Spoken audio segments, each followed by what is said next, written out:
Hello guys, આજ જઈ છીએ બાજુ કાકા રીંગણા ઉતારે. અહીંયા આપણે પહેલા જઈ છીએ બાજુ ત્યાં પૂગીને હું તમને બતાવું બધું. કાકાની રીંગણી છે, જુઓ.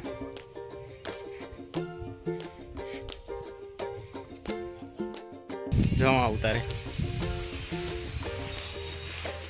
ચાલો અહીંયા જઈએ જી.